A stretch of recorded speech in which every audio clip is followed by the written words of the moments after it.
بسم اللہ الرحمن الرحیم۔ قاضی فائزی صاحب، ہم جانتے ہیں آپ غلط نہیں ہو، لیکن غلطی کر گئے ہو۔ آپ کو استعمال کر لیا گیا ہے۔ اس سے پہلے میاں نواز شریف استعمال ہو گئے تھے اور اس کا خمیازہ ہم آج بھی بھگت رہے ہیں۔ اس پر آگے چل کر بات کریں گے، لیکن قاضی صاحب، آپ کی آمد پر سب سے زیادہ نون لیگ اور ٹی ایل پی والوں نے خوشیاں منائی تھیں۔ ان کو شدت سے انتظار تھا کہ کب بندیال جائے اور ہمارا اپنا قاضی آئے۔ آپ انہی لوگوں سے نفرت کر رہے ہو جو آپ کے آنے پر خوش تھے، جو کہہ رہے تھے کہ ہمارا قاضی آیا ہے۔ آپ مسلمانوں سے نفرت کرتے ہو۔ ختم نبوت کا پہرا دینے والے، ناموس رسالت کا پہرا دینے والوں کو آپ اژدہا کہتے ہو۔ آپ نے ایک قادیانی کو رہا کیا۔ اس کے قانونی پہلوؤں میں جائیں گے تو ویڈیو بہت لمبی ہو جائے گی۔ آپ کی آمد پر نون لیگ والے اور ٹی ایل پی والے خوشیاں منا رہے تھے۔ پی ٹی آئی والے اور قادیانی آپ کی آمد پر، آپ کی تعیناتی پر غم زدہ تھے۔ وہ نفرت پھیلا رہے تھے۔ پی ٹی آئی والے اور قادیانی آپ کے خلاف ٹرینڈ چلا کر آپ کو متنازع بنانے کی کوشش کر رہے تھے۔ جو لوگ آپ کے اپنے تھے، آپ کے حامی تھے، جو لوگ آپ سے محبت کرتے تھے، آپ نے انہیں مایوس کیا۔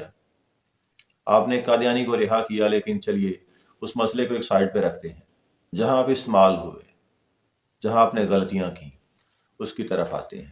قاضی صاحب، کیا اس سے پہلے بھی کسی مجرم پر اتنے مہربان ہوئے ہو؟ کیا کسی مجرم کے لیے اتنے جذبات پہلے بھی آپ کے ابھرے ہیں؟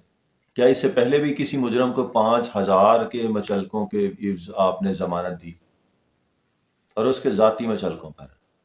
کیا اس سے پہلے بھی کسی مجرم کے وکلاء کو آپ نے بولنے نہ دیا، ان کو خاموش رکھا اور خود ہی وکالت کرتے رہے، خود ہی دلیلیں دیتے رہے، خود ہی بحث کرتے رہے؟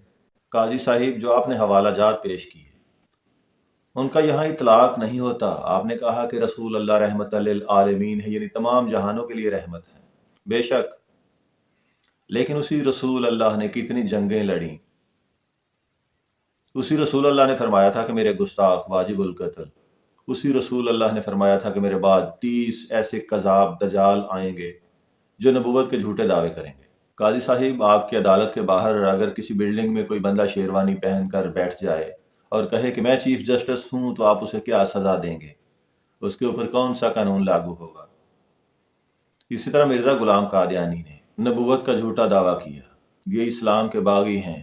اگر کوئی بندہ نیشنل اسمبلی کے سامنے کسی بلڈنگ میں اپنا پورا گروہ لے کر بیٹھ جائے اور وہ یہ دعویٰ کرے کہ وہ وزیر اعظم ہے اور یہ اس کی کابینہ ہے، تو اس کے لیے کیا سزا ہوگی؟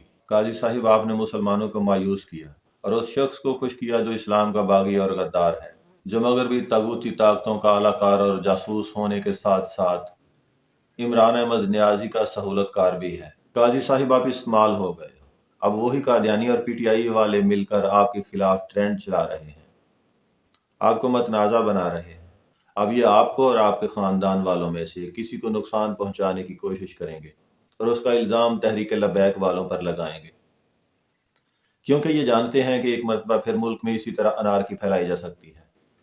نئی بننے والی حکومت کو اسی طرح فیل کیا جا سکتا ہے، کیونکہ ان کا مہرہ ناکام ہو چکا ہے۔ اس نے آئی ایم ایف کو خط لکھنے شروع کر دیے ہیں کہ ان کو مزید قرضہ نہ دیں، ملک کو ڈوبنے دیا جائے۔ پی ٹی آئی اور قادیانی دونوں ایک ہیں، کیونکہ عمران خان کے ننہال قادیانی ہیں۔ آپ علماء سے نفرت کرتے ہو، اس طرح آپ اسلام سے دور ہوتے جاؤ گے۔ علماء کی صحبت اختیار کریں، ورنہ مذہبی ٹچ دینے سے گریز کریں۔ پہلے مذہب کی تعلیمات کو سمجھ لیں۔ کبھی آپ فیض آباد دھرنے کا کیس لے کر بیٹھ جاتے ہو۔ مزہ تو تب ہے جنہوں نے ختم نبوت کے حلف نامے میں تبدیلی کی تھی، ان کو کٹہرے میں بلاؤ۔ کبھی آپ جڑاں والا واقعہ تحریک لبیک والوں پر ڈالتے ہو۔ اس کی انکوائری کرواؤ، آپ کو پتہ چلے کہ اس وقت کون مشکل میں تھا، کہ اس کے ماننے والوں نے قرآن کے اوراق پر نبی صلی اللہ علیہ وسلم کے لیے توہین آمیز الفاظ لکھے، نیچے عیسائیوں کے نام، ان کے شناختی کارڈ نمبر، ان کے موبائل نمبر، ان کے باپ دادا کے نام لکھ دیے۔ یہ شیطانی چال کس نے چلی تھی، کس نے یہ شیطانی چال چلی تھی، آپ کو پتہ چل جائے گا، کیونکہ وہ جانتے تھے کہ اس طرح مسلمان عیسائیوں کے اوپر چڑھائی کریں گے۔ پھر وہی ہوا، عیسائیوں کا بھی نقصان ہوا، مسلمانوں کا بھی نقصان ہوا، پاکستان اور اسلام بدنام ہوا، اور شرارت کرنے والے کوئی اور تھے۔ وہ اپنا مہرہ بچانا چاہتے تھے، جو اس وقت زمان پارک میں پھنسا ہوا تھا۔ اب پھر یہ کوئی اسی طرح کا ڈرامہ رچائیں گے، مسلمانوں کے جذبات مجروح کریں گے اور مسلمان سڑکوں پہ آئیں گے۔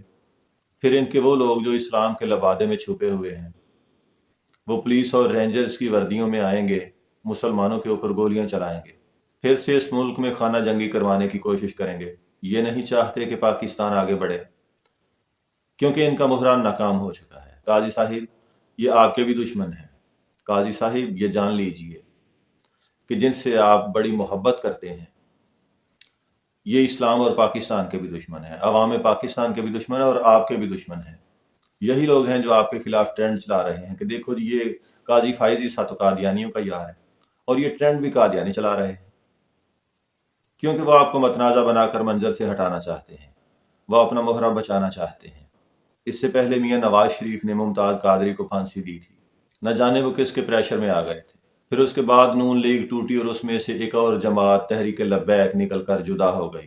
پھر ہر حلقے سے تحریک لبیک نے 10، 20، 30 ہزار ووٹ لیے۔ نون لیگ کا ووٹ کم ہوا۔ 2018 کے الیکشن میں پی ٹی آئی ملک پر مسلط ہو گئی۔ پھر پی ٹی آئی والوں نے یعنی عمران نیازی نے سب سے گن گن کر بدلے لیے، نون لیگ سے بھی، ٹی ایل پی والوں سے بھی۔